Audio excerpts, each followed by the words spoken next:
The Motley Patriot here. So very interesting. I'm driving obviously from up from Middleburg Way up through Millwood, and very interesting. Some of the early settlers out here, Randolph. There's a bunch of names.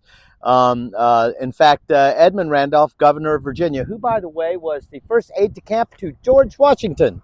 Ask me about the alliances between the early Revolution and using France. And then on the treaty, the Jay Treaty, late in the 1800s, George Washington kind of walked and distanced himself from all the folks that were aligned with the interest of seafaring, between relationships between France and the colonies. And then Washington with the Jay Treaty, cozying back up with England again.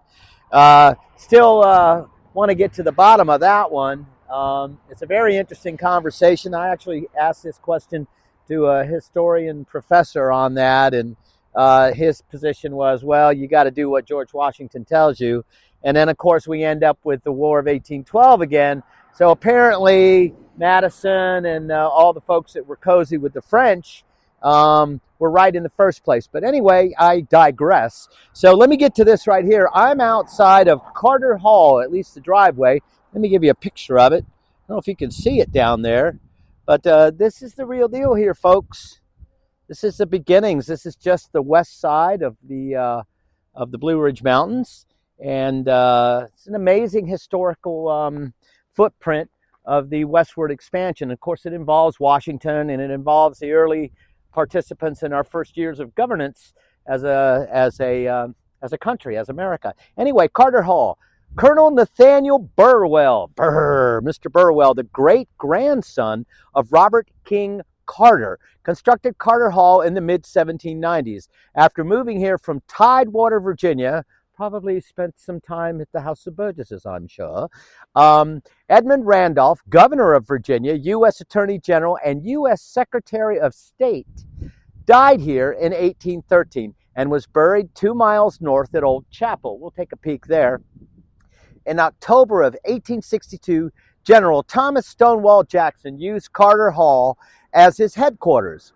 Pharmaceutical magnate Gerald Lambert purchased the estate in 1930 and hired New York architect Harry T. Lindeberg to remodel the house in the Georgian Revival style. Since 1977, Carter Hall has been the headquarters of Project Hope, a worldwide health foundation. Well, that's interesting. Huh. Sounds like a compound to me, if you want to ask me. But anyway, this is all very interesting, and we'll follow back up with this. We'll do a quick peruse through Old Chapel, which I think you'll find very interesting. But I strongly recommend doing some digging into the Jay Treaty. I think you'll find it's very interesting to see how English bad, okay, English good, okay, English are bad again. We love you, France. We hate you, France. You know, not far across the mountain over there, you get into Middleburg. The original desk that the treaty was signed on was a gentleman of French descendancy out there. I'll come up with that name in the descriptions on this. A Motley Patriot, Virginia History in the Sun. Boy, nice day today. Suggest you guys get off your YouTube and go out there and play in the woods. Motley Patriot, like and subscribe, and I will personally come to your own place of abode and give you a peck on the cheek. Thank you.